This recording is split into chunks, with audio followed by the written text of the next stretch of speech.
Kalau saya misa di lingkungan tuh, di mana-mana misa nggak pernah deg-degan. Kalau di sini rasanya deg-degan. Soalnya ada Bu Justin, guru SD saya dari kecil sampai dari imut-imut sampai amit-amit seperti itu. Yang tahu rusuhnya saya dan lain sebagainya. Dan porsinya hampir sama kayak saya, Bu Yusin ya. Kalau Bu Yusin kurus, saya juga kurus pasti. Tapi Bu Yusin bahagia selalu ya. Masih ngajar ya Bu ya? Oh masih ngajar, luar biasa. Udah 2 generasi ya. Karena teman-teman angkatan saya, anaknya yang sekolah di Widya Bakti ya, Bu Yusin masih tinggal tetap. Luar biasa. Kalau saya tidak ada anak, maka tidak disekolahkan di sana. Bapak, Ibu, dan saudara-saudari yang terkasih, senang rasanya. Biasanya saya kalau cuti dari Papua, setahun sekali selalu misa di tempat ini, di lingkungan, apalagi setelah Bapak tidak ada, karena supaya tidak terkesan anak durhaka gitu ya. Tidak pernah misa di mana-mana, nggak pernah misa di lingkungan, maka baru sekarang setelah dari Papua lolos ya dari sana 3 tahun lebih, akhirnya bisa merayakan Ekaristi bersama-sama di lingkungan Sang Timur 4 ini. Karena saya yakin dan percaya karena doa Bapak Ibu di lingkungan ini yang senantiasa menguatkan, yang senantiasa selalu memberikan api semangat bagi panggilan saya sampai saat ini. Amin. Amin ya. Entah didoakan atau tidak, pokoknya didoakan saja, saya percaya. Bapak, Ibu, dan saudara-saudari yang terkasih, saya juga mengajak ini perwakilan dari Cikarang di PH Inti, jadi bendahara dan sekretaris, ada wakil dewan, itu 2 perempuan yang hebat tuh ya, itu mukanya muka uang gitu ya, bendahara semua. Ada preman Tanah Abang dan preman Cikarang gitu. Ada Pak Prapto, ada Mas Daru dan istrinya, jadi saya bawa. Lalu 2 suster yang berkarya di Cikarang, saya import yang Medan-Medan datang pada hari ini. Supaya mungkin kalau nanti nyanyi kan suaranya bagus, bisa menemani Pak Sembiring. Ya, jadi dua Medan ya, yang tugas di Paroki Cikarang. Bapak, Ibu, dan saudara-saudari yang terkasih, lalu di samping saya juga sudah kenal ya. Ini Romo Ludo, dia Romo rekan saya. Jadi dua-duanya kita berasal dari Arnoldus Jensen Bekasi. Dia dulu ada kelas saya di Strada. Melihat saya selalu kabur ya, pas SMP. Di Mertoyudan juga adik kelas saya kelas 3, dia kelas 0. Selalu melihat saya selalu kabur, nggak tahu muka saya kenapa. Mungkin takut saya palak ketika di SMP. Tapi di sini tenang, aman gitu ya. Dan tugas saya menyiapkan Romo Ludo, semoga nanti kelak bisa menjadi uskupan Bekasi. Amin, nggak ada aminnya. Uskupan Bekasi itu udah layak menjadi uskupan. Jadi umatnya sudah melebihi uskupan Banjarmasin, uskupan Padang, dan lain sebagainya. Umat Cikarang aja per 5 Februari sudah 13.676. Itu yang terdaftar. Yang tidak pasti sudah 14.000. Apalagi nanti berkembang terus. Arnoldus yang 3 tahun lalu sebelum saya ke Papua masih 21.000, sekarang sudah 26.800 per 8 Februari. Jadi cocok dengan Bekasi, semuanya dikumpulin sudah jadi kuskupan itu. Dan harapannya Romo Ludo nanti bisa hidup. Dan kita doakan semoga dia bisa menjadi pastor paroki di Yohanes Paulus kedua ya. Amin.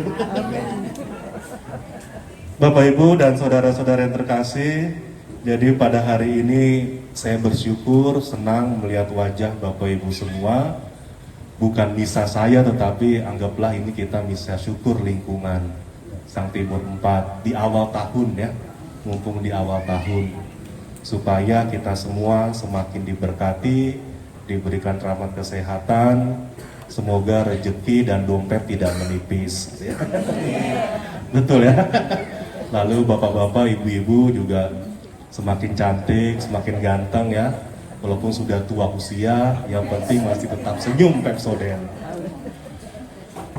Saudara-saudari yang terkasih, pengalaman saya ya sudah 3 tahun lebih. Bapak Ibu juga tahu bagaimana kisah-kisah saya, dan pada akhirnya dari gunung turun ke pabrik, ke industri di paroki Cikarang bersama dengan teman-teman di umat di paroki Cikarang. Saya sungguh bersyukur.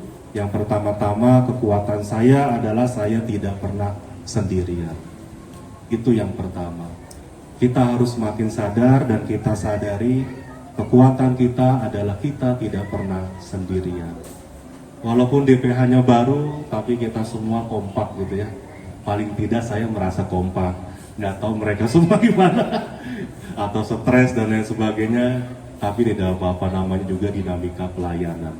Tapi yang terpenting yang selalu saya katakan dalam diri saya sendiri, dimanapun saya diutus, saya tidak pernah sendirian. Selalu ada umat Allah. Saya ini Romo Ludo, umat siapapun itu kan hanya perantara. Gereja adalah gereja Yesus Kristus. Bukan gereja saya, bukan gereja Romo Ludo, tapi gereja Yesus Kristus. Maka saya tidak pernah pusing mikirin gereja. Kalau malam saya tidur nyenyak. Karena apa? Gereja Yesus Kristus. Terserah Yesus mau mengapakan gereja saya ini. Biarkan Roh Kudus yang berkarya. Kalau saya sudah pusing, Tuhan urus saja gerejamu. Urus saja umatmu ya. Jangan saya terlalu pusing, jangan saya tidak bisa tidur. Biarkan Engkau yang mengurus gerejamu. Ini gerejamu, saya kembalikan kepada kamu. Saya hanya perantara. Maka setiap malam saya selalu tidur nyenyak. Gak tau Romo Ludo mungkin keganggu dengan suara saya kali. Maka yang pertama, saya perlu sadar saya ini hanya perantara.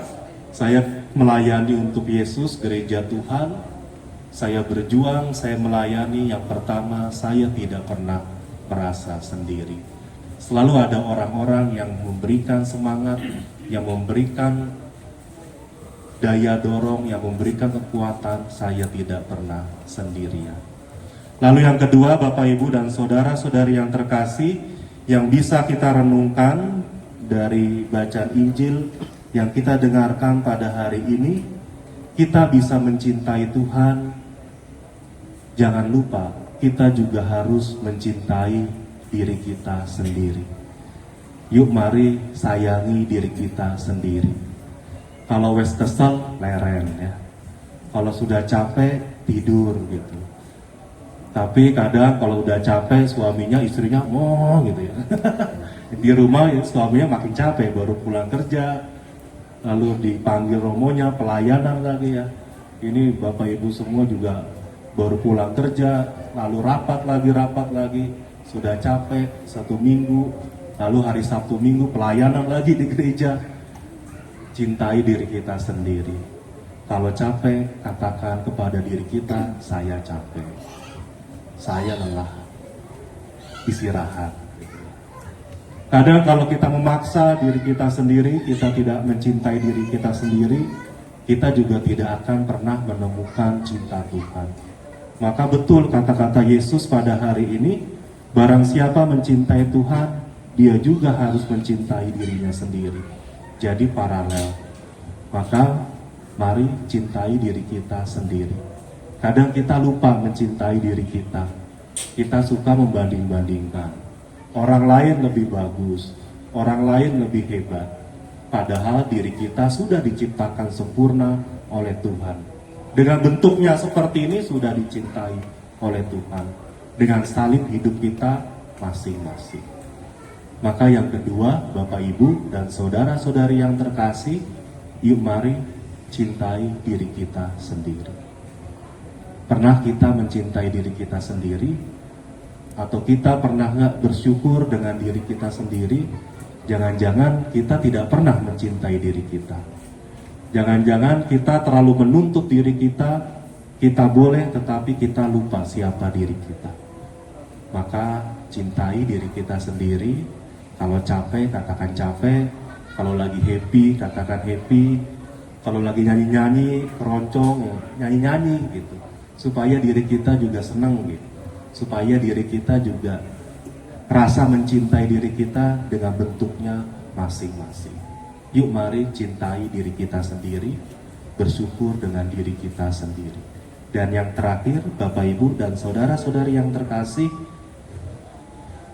relasi kita dengan Tuhan itu hubungannya dengan relasi kita dengan sesama. Gak mungkin kita bisa berelasi dengan Tuhan kalau kita bisa berantem dengan samping kita. Kalau lingkungannya gak akur, lingkungannya berantem, pasti gak ada Tuhan di situ, gak ada damai di situ. Saya yakin. Maka hubungan kita dengan sesama juga mencerminkan hubungan kita dengan Tuhan kita. Memang ada persoalan, tidak apa-apa. Kita punya kelemahan, namanya juga manusia. Kita punya kelemahan, tapi perbaiki dulu relasi kita, baru kita bisa berelasi dengan Tuhan sampai pada titik kekuatannya. Itu bagi saya. Mari kita bersama-sama mencintai diri kita sendiri. Dan yang kedua, yuk pelan-pelan kita benerin relasi kita dengan sesama. Kalau kita juga mau memiliki relasi yang penuh dengan Tuhan. Cintai diri kita sendiri.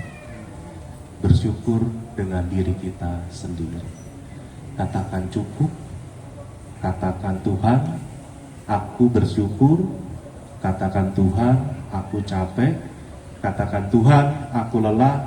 Katakan Tuhan, aku mau berjuang. Yang tahu diri kita adalah diri kita sendiri. Yuk, mari Bapak Ibu dan saya dan saudara-saudari yang terkasih, semoga saya dan kita semua semakin mencintai diri kita sendiri. Dimuliakan nama Tuhan kini dan sepanjang segala masa. Amin.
Berdoalah saudara-saudari supaya persembahanku dapat.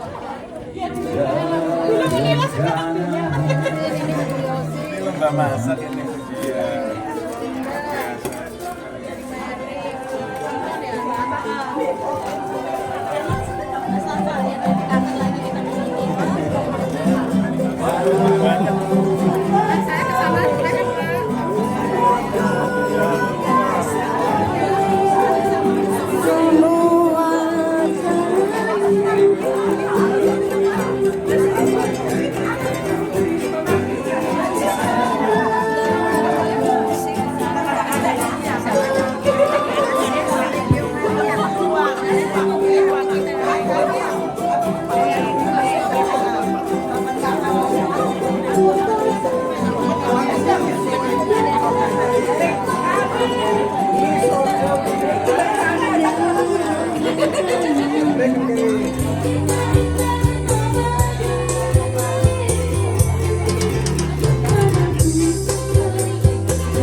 Biar pulang. Gadis lamar, janda ku dapat. Zaman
coba melempar